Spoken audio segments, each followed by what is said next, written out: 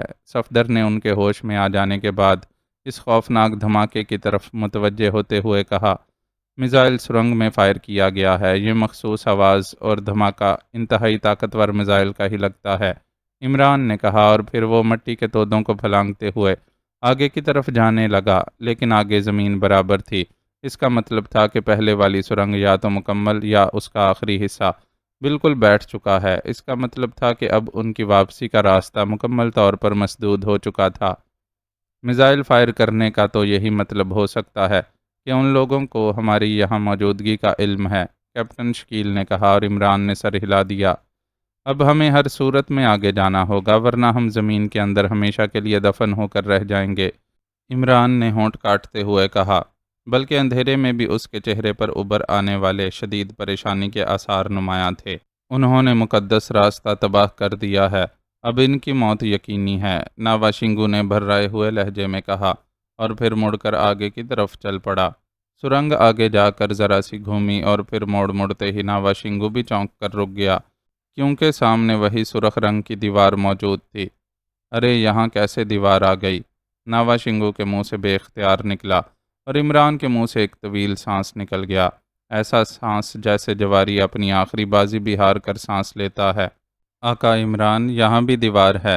اوہ، میں سمجھا تھا یہاں نہ ہوگی، ناوا شنگو نے مڑ کر مایوسانہ لہجے میں کہا۔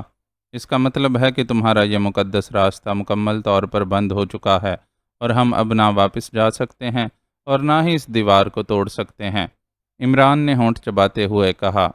کیا وہ WW بھی اس دیوار کو نہیں توڑ سکتا؟ تم تو کہتے تھے کہ وہ پہاڑ کو فضا میں بکھیر سکتا ہے، جولیا نے جھلائے ہوئے لہجے میں کہا، کیونکہ اسے بھی اصل پریشانی کا احساس ہو گیا تھا۔ ہاں، بشرط یہ کہ وہ عام پہاڑ ہو، ایئر بلاکس کا بنا ہوا نہ ہو، عمران نے کہا۔ یہ ایئر بلاکس کیا ہوتا ہے؟ جولیا نے پوچھا۔ مخصوص کیمیکلز سے بلاکس بنائے جاتے ہیں، اور پھر انہی کیمیکلز کی مدد سے ان بلاکس کو ایک دوسرے کے ساتھ جوڑ کر چھت یا دیوار بنائی جاتی ہے۔ یہ دیوار یا چھت اس قدر مضبوط ہوتی ہے کہ اس پر ایٹم بم بھی اثر نہیں کر سکتا۔ یہ بلاکس چونکہ انتہائی گراں قیمت میں پڑتے ہیں، اس لیے انہیں صرف اس جگہ استعمال کیا جاتا ہے جہاں انتہائی ضرورت ہو۔ ایسے بلاکس اب تک صرف ایٹامک لیبارٹریوں کی تیاری میں استعمال کیے گئے ہیں، لیکن شاید روسیا نے پاک ایشیا کے ایٹمی پلانٹ کی تباہی کو اس قدر اہمیت دے رکھی ہے کہ اس نے اس جنگل میں ایئر بلاکس کا اڈا تعمیر کیا ہے۔ بہرحال یہ دیوار WW سے نہیں ٹوٹ سکتی، اور WW یہاں استعمال بھی نہیں ہو سکتا، کیونکہ دیوار تو نہ ٹوٹے گی، البتہ اس پورے حصے کی زمین فضا میں اڑ جائے گی، اور ان کے ذروں میں ہمارے جسموں کے ذرے بھی شامل ہوں گے، عمران نے وضاحت کرتے ہوئے کہا۔ اس کا مطلب ہے کہ ہم ایک لحاظ سے مکمل طور پر پھنس گئے ہیں، جولیا نے ہونٹ چباتے ہوئے کہا۔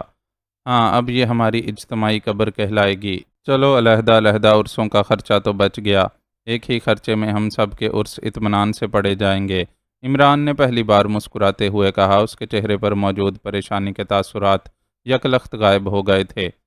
تم مسکرا رہے ہو اور ہماری جان پر بنی ہوئی ہے، جولیا نے جھلائے ہوئے لہجے میں کہا۔ باس، یہ دیوار کس قدر گہری ہوگی؟ اچانک جوزف نے پوچھا۔ یہ تو کھودنے پر ہی معلوم ہو سکتا ہے، کیوں؟ عمران نے چونک کر پوچھا۔ باس، بیگ میں سرنگ کھودنے والی مشین تو موجود ہے، اس سے کیوں نہ مدد لی جائے؟ جوزف نے کہا۔ نہیں، وہ یہاں تک کام نہیں دے سکتی، وہ صرف سیدھی سرنگ کھود سکتی ہے، اوپر یا نیچے کی طرف نہیں جا سکتی۔ اگر ایسا ہو سکتا تو میں پہلے ہی یہ کام شروع کر دیتا، عمران نے انکار میں سر ہلاتے ہوئے کہا۔ تو اب کچھ سوچو گے بھی یا یوں ہی کھڑے احمقوں کی طرح سر ہلاتے رہو گے؟ جولیا نے بری طرح جھلاتے ہوئے کہا۔ احمقوں کا سر تو خالی ہوتا ہے، اس لیے بے اختیار ہلتا رہتا ہے، مگر عقل مندوں کے سر وزن کی وجہ سے نہیں ہل سکتے۔ اب یہ اور بات ہے کہ یہ وزن عقل کی بجائے بھوسے کا ہو۔ دیکھو تنویر کس طرح ساکت کھڑا ہے۔ عمران نے مسکراتے ہوئے کہا، تم اس احمق ناوا شنگو کے پیچھے اس طرح چل پڑے تھے جیسے یہ ناوا شنگو نہ ہو، کوئی دیوتا ہو۔ اب بھگتو۔ تنویر نے انتہائی غصیلے لہجے میں کہا، عمران صاحب اگر ہم اسی طرح یہاں کھڑے ایک دوسرے سے لڑتے رہے تو پھر ہماری موت یقینی ہے، یہاں موجود آکسیجن جلد ختم ہو جائے گی، اور میرا خیال ہے ہم اس وقت سطح زمین سے کم از کم 100 فٹ نیچے ہوں گے۔ اس قدر گہرائی میں تو آکسیجن ویسے ہی کم ہوتی ہے، اس لیے آپ کوئی تجویز سوچیں جس سے اس عذاب سے رہائی مل سکے۔ صفدر نے انتہائی سنجیدہ لہجے میں کہا، ماسٹر اگر آپ اجازت دیں تو میں ایک بات کروں۔ اب تک خاموش کھڑے ہوئے جوانا نے کہا، اور سب چونک کر اس کی طرف دیکھنے لگے۔ تم بھی بات کر لو بھائی، تاکہ تمہیں بھی یہ حسرت نہ رہے، عمران نے کہا۔ ماسٹر یہاں کی زمین نرم ہے اور پتھریلی نہیں ہے، اگر ہم دیوار کے ساتھ ساتھ اسے ہاتھوں سے ہی کھودنا شروع کر دیں تو یقیناً اس جگہ پہنچ جائیں گے جہاں اس دیوار کا اختتام ہوگا۔ اس کے بعد اڈے کے اندر جانا مشکل نہ ہوگا۔ جوانا نے کہا، اتنی گہری قبر کو مزید گہرا کرنا چاہتے ہو بھائی؟ اس طرح تو رہی صحیح آکسیجن کا کوٹا بھی جلد ہی ختم ہو جائے گا، عمران نے جواب دیا، اور اس بار سب خاموش ہو گئے۔ عمران کی پیشانی پر بھی لکیریں ابھر آئیں، وہ ان سب سے زیادہ صورتحال کی نزاکت کو سمجھ رہا تھا۔ اس نے یہ ہلکی پھلکی باتیں بھی اس لیے کی تھیں کہ شاید اس طرح اس کا ذہن کوئی کام کی تجویز سوچ سکے، لیکن وہ واقعی اس بری طرح پھنسے تھے کہ کوئی صورت بچ نکلنے کی سمجھ میں نہ آ رہی تھی۔ پھر جس طرح بجلی کا گوندا چمکتا ہے اس طرح اس کے ذہن میں ایک خیال آیا تو وہ چونک پڑا۔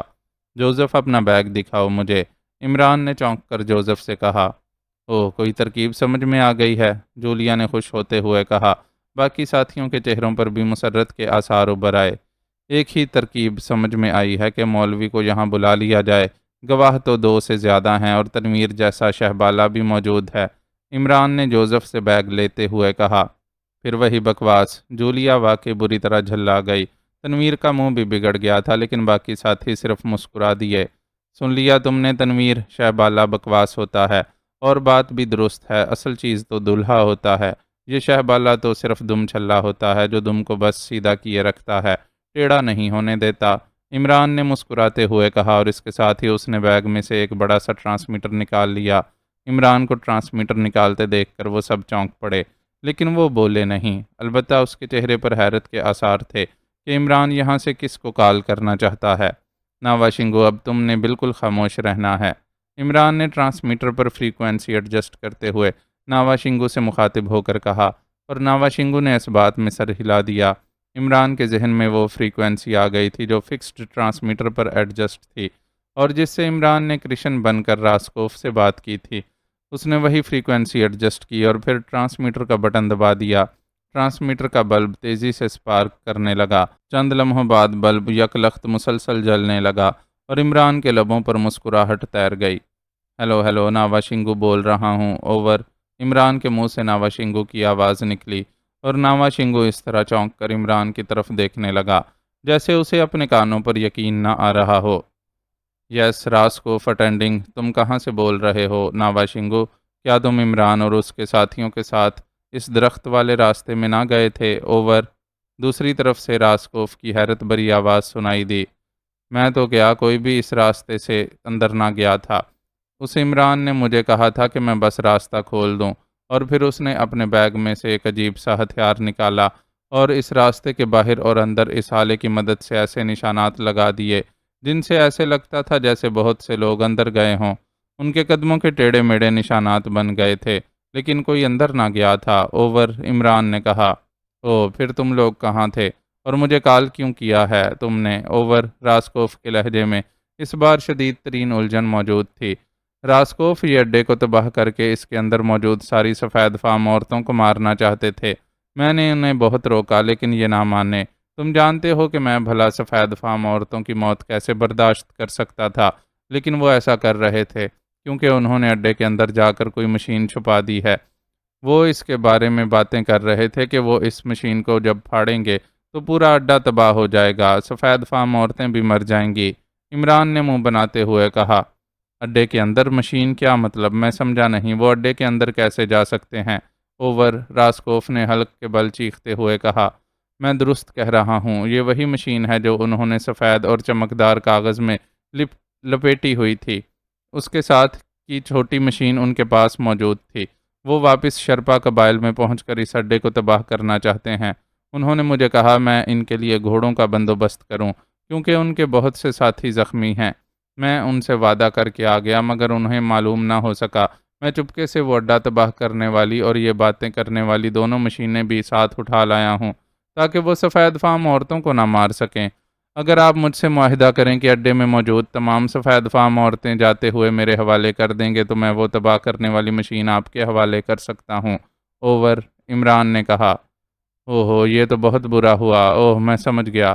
جب میں اور پروفیسر اس درخت والے راستے میں میزائل فائر کرنے گئے ہوں گے، اس وقت یہ شیطان اندر داخل ہو گئے ہوں گے۔ تم اڈے کی عورتیں کہہ رہے ہو، میں تمہیں روسیا سے عورتوں کا پورا گروہ منگوا کر دوں گا۔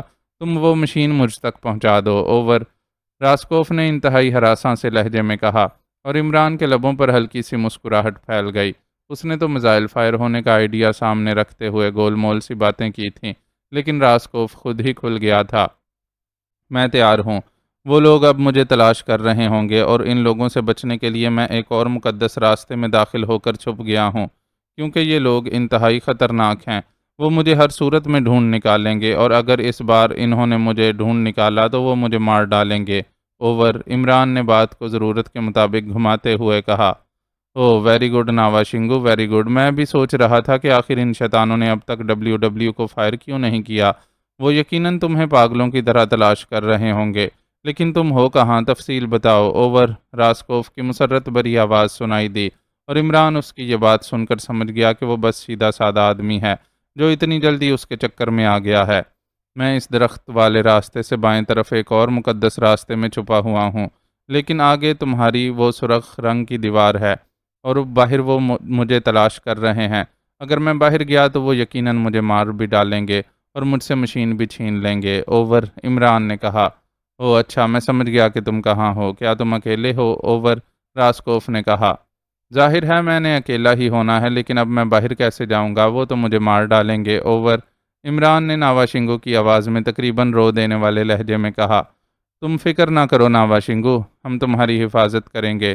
تم ایسا کرو کہ جہاں تم دیوار کے ساتھ موجود ہو وہاں اس کی جڑ میں 1 فٹ مٹی کھودو، تمہیں ایک باریک سی تار نظر آئے گی۔ تم اس تار کو جھٹکے سے توڑ دو، اس طرح دیوار میں ایک راستہ بن جائے گا، اور تم اس راستے پر چلتے ہوئے سیدھے میرے پاس پہنچ جاؤ گے۔ جلدی کرو، کہیں وہ آ نہ جائیں، اور سنو، یہ ٹرانسمیٹر کھلا رکھنا تاکہ مجھے تمہاری آواز سنائی دیتی رہے۔ اوور، راسکوف نے کہا۔ اچھا، اوور، عمران نے کہا، اور ساتھ ہی وہ مسکراتے ہوئے سر ہلانے لگا۔ اس نے جلدی سے بیگ کھولا اور اس کے اندر ہاتھ ڈال کر ایک جدید ساخت کا کٹر نکال لیا۔ پھر اس نے صفدر کو اشارہ کیا کہ وہ مٹی کھودے۔ صفدر نے جلدی سے آگے بڑھ کر مٹی کھودنی شروع کر دی۔ کیا کر رہے ہو ناوا شنگو؟ کیا مٹی کھود رہے ہو؟ اوور، راسکوف نے بے چینی سے پوچھا۔ ہاں، میں مٹی کھود رہا ہوں۔ اوور، عمران نے ٹرانسمیٹر سے ذرا پیچھے ہٹ کر کہا، جیسے فاصلے سے بول رہا ہو۔ اس نے ٹرانسمیٹر کا وہ بٹن پریس کر دیا تھا جس کے بعد بات کرنے کے لیے بار بار بٹن آف آن نہ کرنا پڑتا تھا۔ فکسڈ فریکوینسی ٹرانسمیٹر میں یہ سہولت موجود ہوتی تھی، اس لیے شاید راسکوف نے اسے ٹرانسمیٹر کھلا رکھنے کے لیے کہا تھا، لیکن اس جدید ساخت کے ٹرانسمیٹر میں بھی یہ سہولت موجود تھی۔ اسی لمحے صفدر نے مٹی ہٹائی تو سرخ رنگ کی ایک پتلی سی تار باہر نکل آئی۔ یہ سرخ رنگ کی تار مٹی سے نکلی ہے، یہی تار ہے دیوار میں راستہ بنانے کی، عمران نے کہا۔ ہاں ہاں، بالکل یہی تار ہے۔ اسے دونوں ہاتھوں میں پکڑ کر ایک زوردار جھٹکا دو، یہ ٹوٹ جائے گی اور راستہ بن جائے گا۔ اوور، راسکوف نے تیز لہجے میں کہا، اور عمران نے صفدر کو ایک طرف ہٹنے کے لیے کہا اور خود کٹر ہاتھ میں پکڑے وہ دیوار کی جڑ میں پہنچ گیا۔ اس نے تار کو غور سے دیکھا اور اس کے لبوں پر زہریلی مسکراہٹ ابھر آئی۔ اس نے بڑی احتیاط سے کٹر کے منہ کو اس تار میں پھنسا دیا۔ میں تار توڑ رہا ہوں، میں نے اسے دونوں ہاتھوں سے پکڑ لیا ہے۔ اوور، عمران نے کہا۔ زور سے جھٹکا دو، شاباش۔ اوور، راسکوف کی تیز آواز ابھری اور عمران نے کٹر کو دبایا۔ تار کٹ گئی اور اس کے دونوں سروں سے نیلے رنگ کا تیز شعلہ نکلا اور بجھ گیا۔ عمران نے یک لخت ناوا شنگو کے لہجے میں ایک زوردار چیخ ماری اور پھر وہ پشت کے بل دھم سے زمین پر گرا۔ اس کے منہ سے 2-3 بار کراہیں سی نکلیں اور پھر وہ کپڑے جھاڑتا اور مسکراتا ہوا اٹھ کھڑا ہوا۔ ناواشنگو کیا ہوا تمہیں؟ تم کیوں چیخے ہو؟ اوور، راسکوف کی تیز آواز ٹرانسمیٹر سے نکلی، لیکن عمران نے نہ صرف خود کوئی جواب دیا بلکہ اس نے ہونٹوں پر انگلی رکھ کر ناواشنگو اور دوسرے ساتھیوں کو بھی خاموش رہنے کا اشارہ کر دیا۔ راسکوف کافی دیر تک چیخ چیخ کر ناواشنگو کو پکارتا رہا، لیکن جب اس طرف سے اسے کوئی جواب نہ ملا تو اچانک ٹرانسمیٹر آف ہو گیا اور عمران نے اطمینان کا طویل سانس لیا۔ لو بھائی، ناواشنگو کی موت نے ہماری زندگی کا راستہ کھول دیا، عمران نے ٹرانسمیٹر آف کرتے ہوئے کہا۔ اوہ، کیا مطلب؟ سب نے بیک آواز ہو کر کہا۔ راسکوف ناواشنگو کو احمق بنا کر اس سے صرف ریموٹ کنٹرولر حاصل کرنا چاہتا تھا اور ساتھ ہی وہ اسے ختم بھی کرنا چاہتا تھا، اس لیے اس نے یہ پلاننگ کی۔ میں اس تار کو دیکھتے ہی سمجھ گیا تھا کہ یہ ناٹرو ناٹم وائر ہے۔ ایسی تاریں حفاظت کے لیے لگائی جاتی ہیں، انہیں اگر ہاتھوں سے توڑا جائے یا عام کٹر سے کاٹا جائے تو اس میں سے ایسی ریز نکلتی ہیں کہ اسے توڑنے یا کاٹنے والے کا خون ایک لمحے میں جل جاتا ہے اور وہ آدمی فوری طور پر مر جاتا ہے۔ لیکن یہ گلاکوس کٹر ہے جس میں ایسی خوفناک ریز کے خلاف حفاظتی انتظامات موجود ہوتے ہیں، اس لیے میرا خون تار کٹنے کے باوجود نہ صرف چل رہا ہے بلکہ چھلانگیں مار رہا ہے۔ اب اس دیوار میں سے کوئی راستہ کھلے گا اور راسکوف ناواشنگو کی لاش سے ریموٹ کنٹرولر لینے آئے گا، اس لیے سب لوگ ہوشیار رہیں، عمران نے کہا، اور ان سب کے چہروں پر حقیقی مسرت کی جگمگاہٹ ابھر آئی۔ آقا عمران، آپ واقعی آقا بننے کے لائق ہیں، ناواشنگو نے اس بار بڑے خلوص بھرے لہجے میں کہا، اور پھر اس سے پہلے کہ عمران کوئی جواب دیتا اچانک دیوار کے درمیانی حصے میں سے ہلکی سی گڑگڑاہٹ کی آواز سنائی دی اور وہ سب تیزی سے دیوار کی سائیڈ میں ہو کر کھڑے ہو گئے۔ چند لمحوں بعد واقعی دیوار میں سے ایک خلاصہ پیدا ہوا اور اس کے ساتھ ہی ایک روح سیاہی اچھل کر اندر داخل ہوا، لیکن دوسرے لمحے وہ چیختا ہوا اچھل کر منہ کے بل سامنے زمین پر گرا۔ عمران نے اس کی گردن کے عقبی حصے پر زوردار ہاتھ مارا تھا۔ نیچے گر کر اس نے پلٹ کر اٹھنے کی ابھی کوشش ہی کی تھی کہ عمران نے آگے بڑھ کر پوری قوت سے لات اس کی کن پٹی پر ماری اور راسکوف چیختا ہوا الٹ کر چت ہوا اور پھر اس کے ہاتھ پیر سیدھے ہوتے چلے گئے۔ چلو اٹھاؤ اسے کیپٹن شکیل، عمران نے کہا، اور کیپٹن شکیل نے جھک کر بے ہوش پڑے ہوئے راسکوف کو اٹھایا اور کاندھے پر لاد لیا اور وہ سب عمران کی رہنمائی میں اس دیوار میں پیدا ہونے والے خلا سے گزر کر دوسری طرف پہنچ گئے۔ یہ ایک راہداری تھی جس کے اختتام پر وہ ایک کمرے میں پہنچ گئے۔ اس کمرے کا دوسرا دروازہ ایک اور راہداری میں کھلتا تھا اور وہ اس کمرے سے ہو کر اس راہداری میں پہنچ گئے، لیکن اس راہداری کے اختتام پر ٹھوس دیوار تھی۔ اس طرح راہداری ختم ہو گئی تھی، اب وہ کسی اور طرف نہ جا سکتے تھے۔ اسے ہوش میں لے آؤ، اب یہی سب کچھ بتائے گا، عمران نے مڑ کر کہا، اور کیپٹن شکیل نے راسکوف کو فرش پر لٹا دیا اور پھر جھک کر اس نے اس کا منہ اور ناک دونوں ہاتھوں سے بند کر دیا۔ چند لمحوں بعد ہی راسکوف کے جسم میں ہلکی سی حرکت پیدا ہوئی اور کیپٹن شکیل پیچھے ہٹ گیا۔ عمران نے آگے بڑھ کر اس کی گردن پر اپنا بوٹ رکھ دیا۔ چند لمحوں بعد راسکوف کی آنکھیں ایک جھٹکے سے کھلیں اور اس نے بے اختیار اٹھ کر بیٹھنے کی کوشش کی، لیکن عمران نے پیر کو ذرا سا گھما دیا اور راسکوف کا نہ صرف جسم ساکت ہو گیا بلکہ اس کے منہ سے خرخراہٹ کی آوازیں بھی نکلنے لگیں۔ اس کا چہرہ تیزی سے مسخ ہونے لگ گیا تھا۔ خبردار، ایک لمحے میں مار ڈالوں گا، عمران نے انتہائی سرد لہجے میں کہا اور پھر اس نے پیر کو واپس گھما دیا۔ تو تم زندہ ہو؟ اوہ، دھوکہ! کیا اس ناواشنگو نے دھوکہ کیا ہے؟ راسکوف نے ذرا سی حالت بہتر ہوتے ہی چیخ کر کہا۔ دھوکہ اس نے نہیں کیا، تم نے کیا ہے راسکوف، تم اسے مار کر اس سے ریموٹ کنٹرولر حاصل کرنا چاہتے تھے۔ بہرحال اب تم اگر ہمیں اڈے سے باہر نکلنے کا ایسا راستہ بتا دو جس سے گزرتے ہوئے ہمیں اڈے میں موجود کوئی شخص نہ دیکھ سکے تو ہم تمہیں زندہ چھوڑ دیں گے، عمران نے اسی طرح سرد لہجے میں کہا۔ ٹھیک ہے، میں بتا دیتا ہوں، میرے ساتھ چلو، راسکوف نے جلدی سے کہا۔ تم مجھے چکر دینے کی کوشش نہ کرو، جلدی بتاؤ، عمران نے کرخت لہجے میں کہا اور ساتھ ہی اس نے پیر کو ذرا سا گھما دیا۔ بتاتا ہوں، مجھے مت مارو، اوہ اس قدر عذاب، راسکوف نے پھڑکتے ہوئے لہجے میں کہا، اس کا چہرہ ایک بار پھر مسخ ہونے لگ گیا تھا۔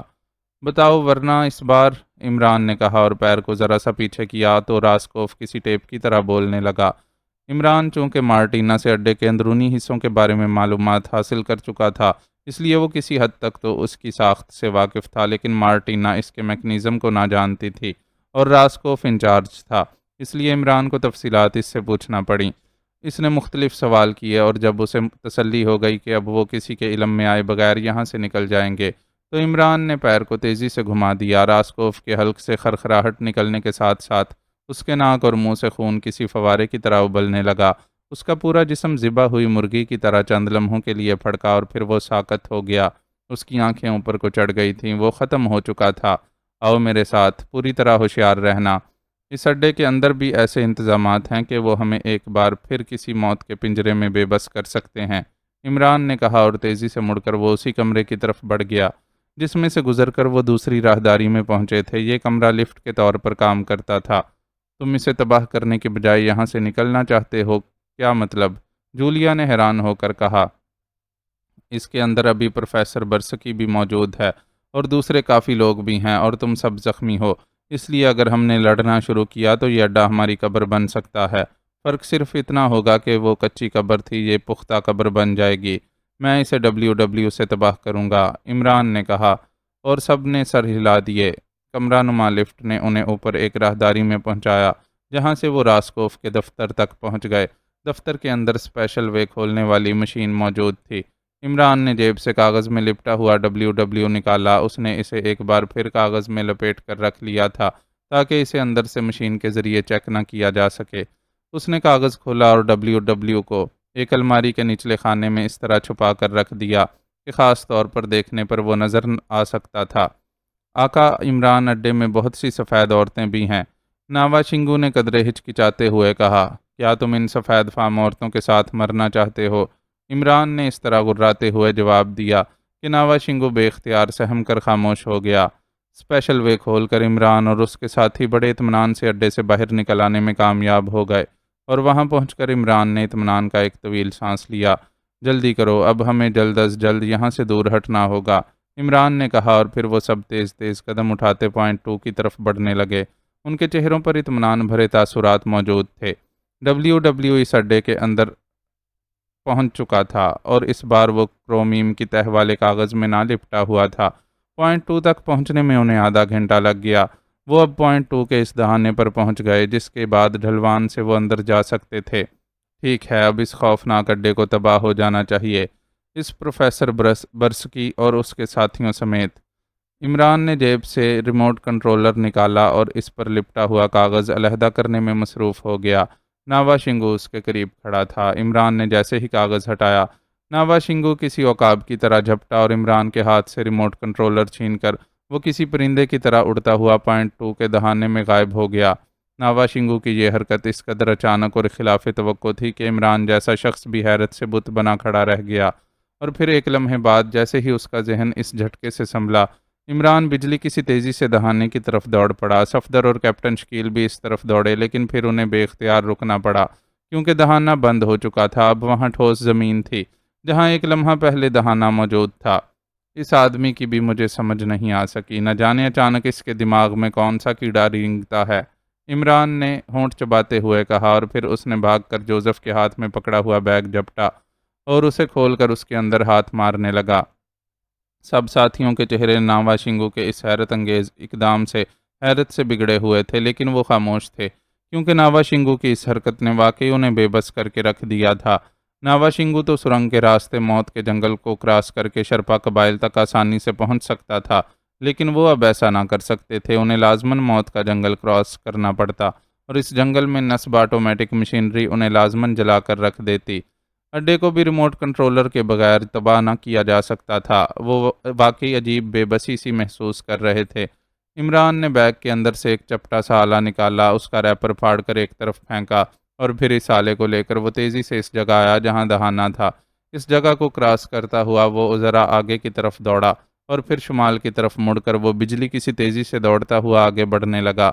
صفدر سمجھ گیا کہ عمران اس جگہ پر بھاگ رہا ہے جہاں نیچے سرنگ ہے، لیکن عمران کے اس طرح بھاگنے کی وجہ انہیں سمجھ میں نہ آئی تھی۔ البتہ آلے کو دیکھ کر انہوں نے یہی اندازہ لگایا تھا کہ یہ کسی قسم کا بم ہے اور عمران یہ بم مار کر اس سرنگ کو تباہ کرنا چاہتا ہے۔ کافی دور آگے جا کر عمران یکلخت زمین پر گرا اور اس نے کان زمین سے لگا دیا۔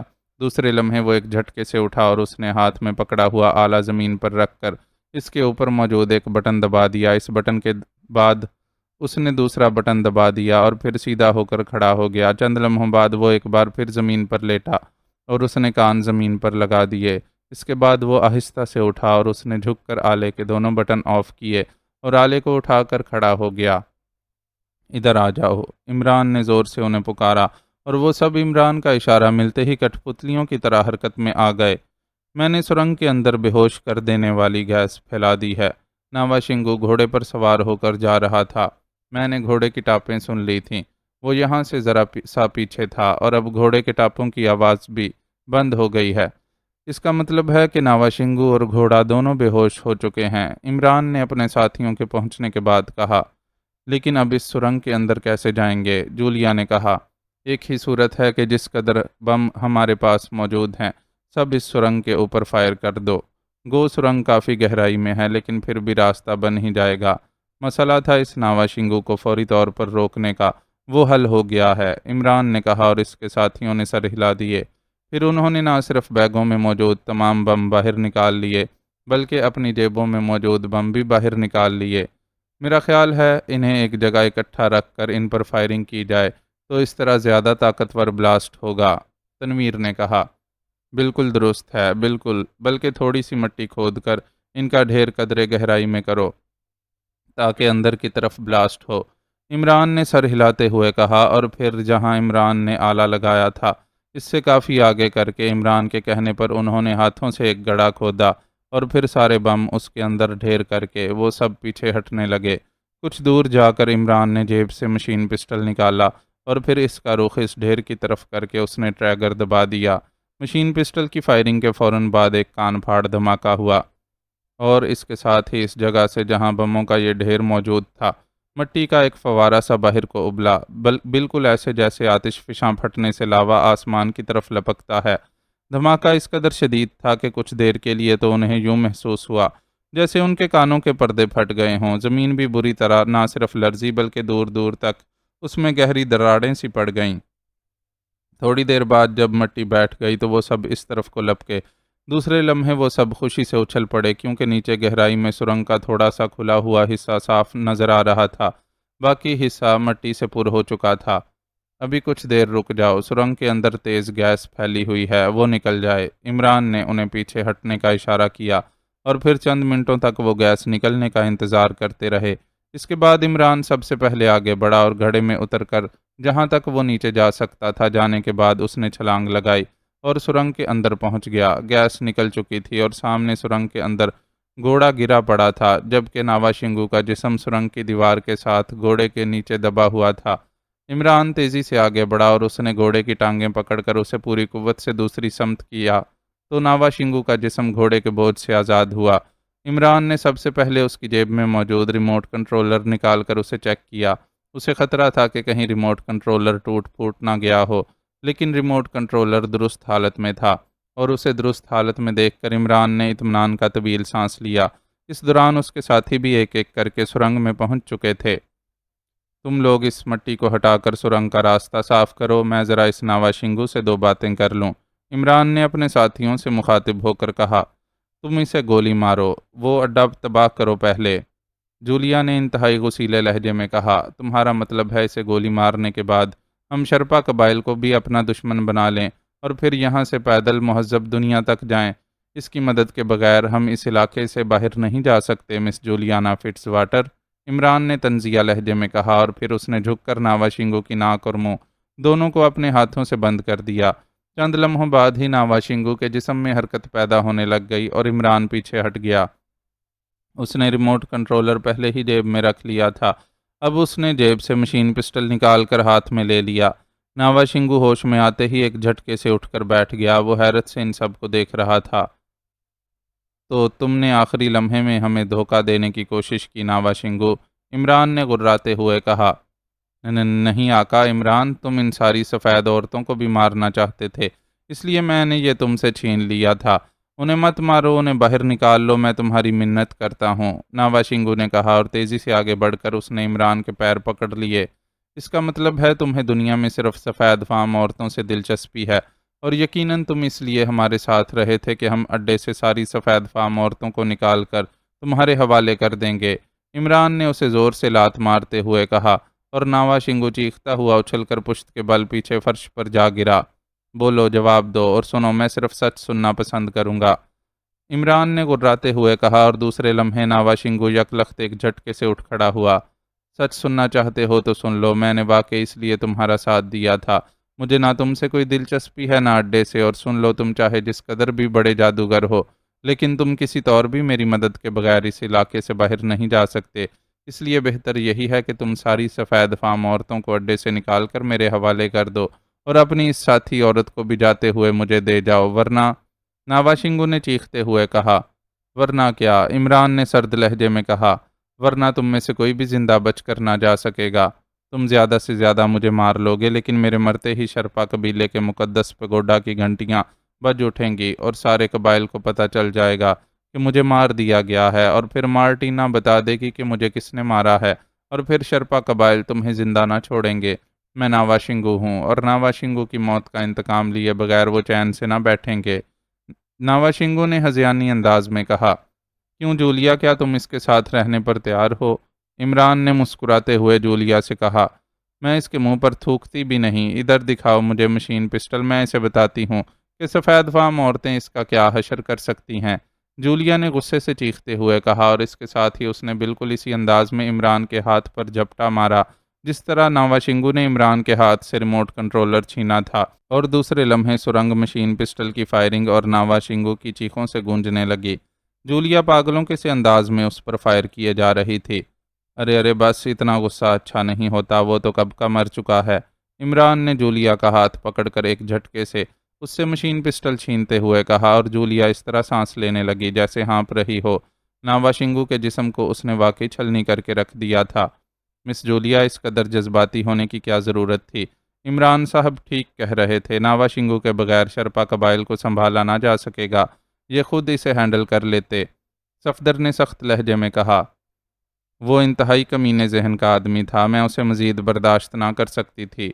جولیا نے منہ بناتے ہوئے کہا، گھبراؤ مت صفدر، تنویر کا قد و قامت بالکل اس جیسا ہے، میں اسے ناوا شنگو بنا دوں گا، پھر تو شاید جولیا کو بھی اعتراض نہ ہوگا۔ عمران نے معصوم سے لہجے میں کہا، اور جولیا بھی بے اختیار مسکرا دی۔ لیکن مجھے تو ان کی زبان نہیں آتی، تنویر نے جولیا کو مسکراتے دیکھ کر ایسے لہجے میں کہا جیسے اسے زبان نہ آنے کی وجہ سے سخت مایوسی سی ہو رہی ہو۔ تو کیا ہوا، آخر گنگا ناوا شنگو بھی تو ہو سکتا ہے، عمران نے سر ہلاتے ہوئے کہا۔ تم بکواس کرنے کے بجائے مشن مکمل کرو، جو ہوگا بعد میں دیکھا جائے گا۔ ارے ہاں، تو تم کہہ رہے تھے کہ وہ دیواریں ایٹم بم بھی نہیں توڑ سکتا، پھر یہ خالی WW کیسے اڈا تباہ کر دے گا؟ جولیا نے بات کرتے کرتے چونک کر کہا، تم اڈے میں موجود انتہائی خوفناک میزائلوں کو بھول گئی ہو، WW اور میزائل جب اکٹھے پھٹیں گے تو ان کی طاقت ہائیڈروجن بم سے بھی بڑھ جائے گی۔ عمران نے جیب سے ریموٹ کنٹرولر نکالتے ہوئے جواب دیا۔ تم فائر کرو، جولیا نے کہا، اور عمران نے سر ہلاتے ہوئے ریموٹ کنٹرول کا فائر بٹن پریس کر دیا۔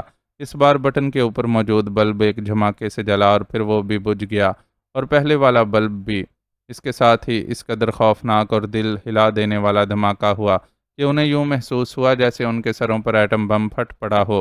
زمین اس طرح زوردار جھٹکے سے ہلی کہ وہ سب بے اختیار سرنگ کی عقبی دیوار سے ٹکرا کر نیچے جا گرے، ان کے حواس منجمد سے ہو کر رہ گئے تھے۔ دھماکے مسلسل ہو رہے تھے، اور زمین ہر دھماکے کے ساتھ بری طرح جھٹکے لے رہی تھی۔ انہیں یوں محسوس ہو رہا تھا جیسے ساری سرنگ ان جھٹکوں سے تباہ ہو کر بیٹھ جائے گی، اور وہ اس میں دب کر زندہ دفن ہو جائیں گے۔ لیکن پھر آہستہ آہستہ دھماکوں کی شدت میں کمی آنے لگی، اور زمین کو لگنے والے جھٹکے بھی بند ہو گئے۔ کافی دیر بعد جب زمین کے جھٹکے ختم ہوئے تو وہ سب اٹھ کھڑے ہوئے۔ انتہائی مضبوط سرنگ چونکہ کافی گہرائی میں تھی، اور پھر اصل اڈے سے فاصلہ بھی کافی تھا، اس لیے سرنگ تباہ ہونے سے بچ گئی۔ ان کے چہروں پر فاتحانہ تاثرات ابھر آئے تھے، اور وہ اس طرح لمبے لمبے سانس لے رہے تھے جیسے میلوں دوڑ کر آئے ہوں۔ وہ آخرکار روسیا اور کافرستان کی پاک ایشیا کے خلاف ہولناک سازش کا خاتمہ کرنے میں کامیاب ہو ہی گئے تھے۔ اب یہاں سے نکلنے کی کرو، کیونکہ میزائلوں کے پھٹنے سے پیدا ہونے والی آگ نہ جانے کہاں کہاں تک پھیل جائے، عمران نے کہا، اور پھر وہ اس طرف بڑھنے لگے جدھر جوزف اور جوانا نے مل کر سرنگ کی مٹی صاف کر دی تھی۔ اگر وہ گھوڑے مل جاتے تو، صفدر نے کہا۔ نہیں وہ گیس کی وجہ سے بے ہوش پڑے ہوں گے، اور مجھے گھوڑوں کو ہوش میں لانے کا ابھی طریقہ نہیں آتا۔ تنویر جانتا ہو تو میں کہہ نہیں سکتا، عمران نے کہا، اور سرنگ قہقہوں سے گونج اٹھی۔ معزز ناظرین و سامعین، لائک، کمنٹس اور شیئر ضرور کریں، شکریہ۔